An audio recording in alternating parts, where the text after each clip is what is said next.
Every reliable pump begins with visibility. In this video, you will learn how data monitoring helps prevent failures before they stop production. Pumps move critical fluids. When a pump fails unexpectedly, operations, safety, energy use, and maintenance costs all suffer. Data monitoring changes maintenance from reacting after a breakdown to acting early, using evidence from the pump's actual operating condition. The process is simple. Choose what to monitor, collect reliable data, identify changes, and take the right maintenance action. Start by identifying the pumps that matter most. Critical pumps affect production, safety, environmental compliance, or the plant's ability to keep running. Next, understand the pump's job. Is it supplying cooling water, feeding a boiler, transferring chemicals, or maintaining pressure? A pump cannot be monitored effectively without knowing its design limits, expected duty point, and the conditions it was built to handle. Gather the manufacturer manual, pump curve, motor details, maintenance records, and past failure reports before choosing your monitoring strategy. The first essential parameter is flow rate. It tells you how much fluid the pump is actually moving through the system. Low flow can signal a blocked strainer, worn impeller, suction restriction, closed valve, internal recirculation, or an unexpected leak. Pressure is another key measurement. It shows whether the pump is generating enough energy to overcome the resistance in the system. Compare suction pressure and discharge pressure. The difference between them reveals the pump's developed head and changing system resistance. Temperature monitoring protects the pump, motor, bearings, seals, and fluid. Rising temperature often appears before serious mechanical damage. Watch bearing temperature closely. A slow increase may indicate poor lubrication, contamination, excessive load, misalignment, or bearing wear. Vibration monitoring is one of the most powerful ways to detect developing mechanical problems while the pump is still operating. Excessive vibration may be caused by imbalance, misalignment, loose foundations, bearing damage, hydraulic instability, or cavitation inside the pump. Motor current and power consumption reveal how hard the pump is working. They can expose overload, friction, blockage, or inefficient operation. A sudden current increase can mean the motor is overloaded. A sudden decrease may indicate low load, loss of flow, or mechanical disconnection. Seal leakage should also be monitored. A small change in leakage can provide early warning of seal wear, pressure problems, or shaft movement. For critical services, consider monitoring fluid level, suction conditions, valve position, and ambient temperature as supporting process information. Once you know what to monitor, select instruments that are accurate, durable, and appropriate for the fluid pressure, temperature, and environment. Install flow meters where the pipe is full and the flow profile is stable. Follow the manufacturer's required straight pipe distances.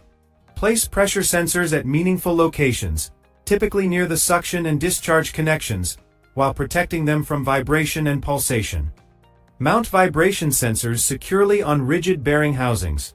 Poor mounting can create misleading readings and reduce the value of your analysis. Use temperature sensors at bearing housings, motor windings, or seal support systems, depending on the failure risks you need to control. Connect electrical meters safely inside the motor control center. Measure current, voltage, power, and power factor when practical. After installation, verify every instrument. Confirm calibration, signal quality, sensor tags, units, and the direction of each measurement. Now establish a baseline. Operate the pump under stable normal conditions and record what healthy performance actually looks like. Record flow, pressure, temperature, vibration, and motor current together. A baseline is strongest when it captures the full operating picture. Take baseline readings at the usual operating load. If the process changes by shift or season, capture more than one normal condition. Compare your baseline with the pump curve. The goal is to operate near the best efficiency point whenever the process allows it. Operating too far from the best efficiency point can increase vibration, recirculation, heat, seal wear, energy use, and mechanical stress. Store the baseline with pump identification, date, operating mode, fluid type, and process conditions, so future comparisons remain meaningful.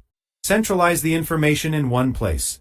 This may be a SCADA system, historian, cloud platform, or condition monitoring software. Choose a collection interval that matches the risk. Fast-changing variables may need seconds, while slow trends may only need hourly readings. Make sure all data uses consistent units and timestamps. Reliable comparison is impossible when information is incomplete or mismatched. Link operating data with maintenance history. A repair, lubricant change, seal replacement, or alignment correction provides valuable context for trends. Build a simple dashboard first. Focus on the few indicators that show pump condition clearly instead of displaying every available number. Set normal ranges using your baseline manufacturer guidance and process requirements. Avoid using generic limits without understanding the equipment. Create a warning threshold for abnormal change and a critical threshold for immediate action. The two levels should lead to different responses. For example, a gradual vibration rise may trigger an inspection request, while a severe sudden increase may require an urgent shutdown decision. Tune alarms carefully. Too many alerts create alarm fatigue, and important warnings can be ignored when every minor variation causes a notification.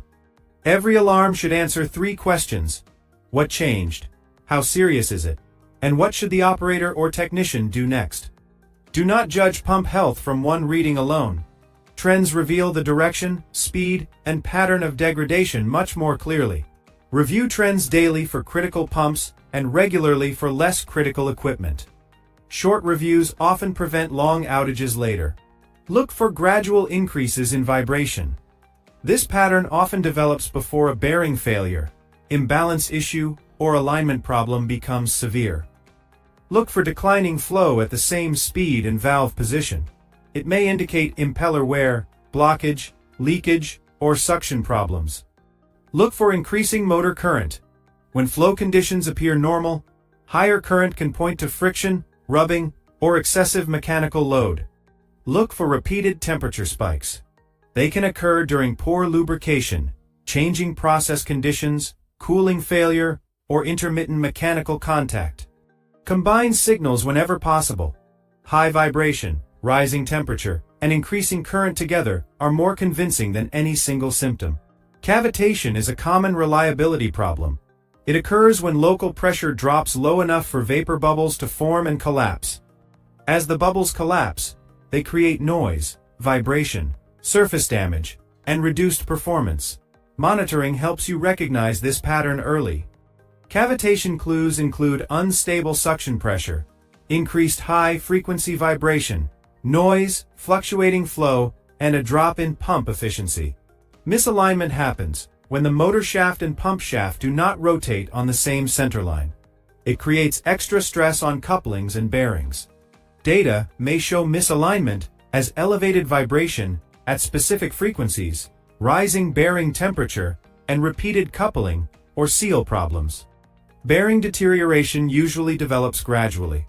Trending vibration and temperature allows maintenance to be planned before the bearing fails completely.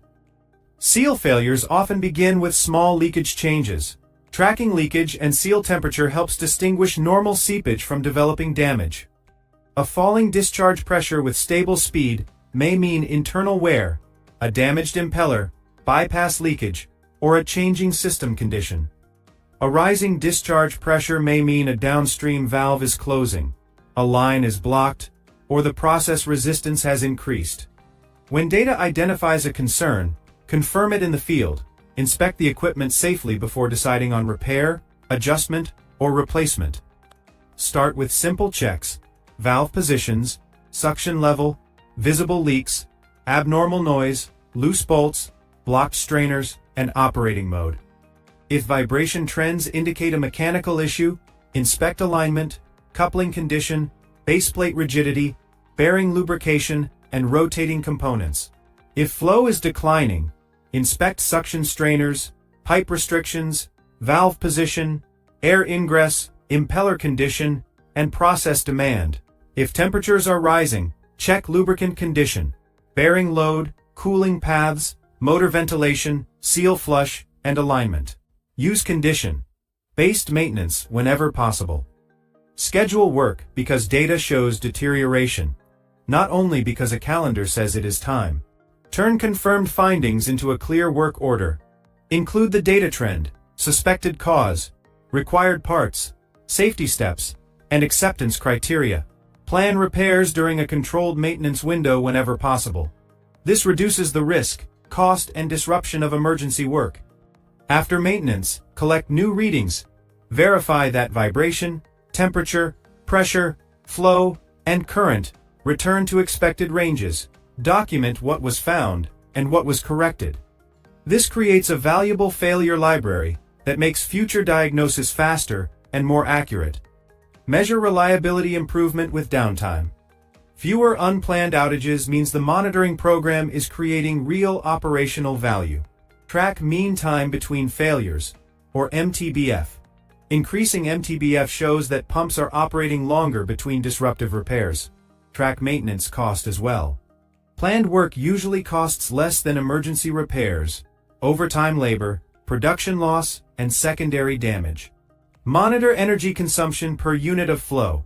A pump that uses more energy for the same output may be losing efficiency. Review alarm performance regularly. Remove nuisance alarms, refine thresholds, and make sure each alert still leads to a useful action. Train operators and technicians to recognize the dashboard patterns. Monitoring works best when people understand what the data is telling them. Start small if needed. Choose one critical pump. Install practical sensors. Establish a baseline and prove the value before expanding. Standardize your approach as the program grows. Use consistent sensor names, dashboards, alarm logic, inspection routines, and reporting formats. Remember the core cycle, measure the condition.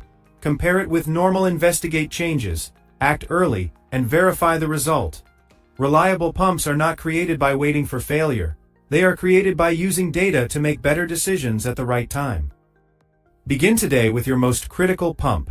Monitor its key data, build a baseline, and turn early warning into lasting reliability.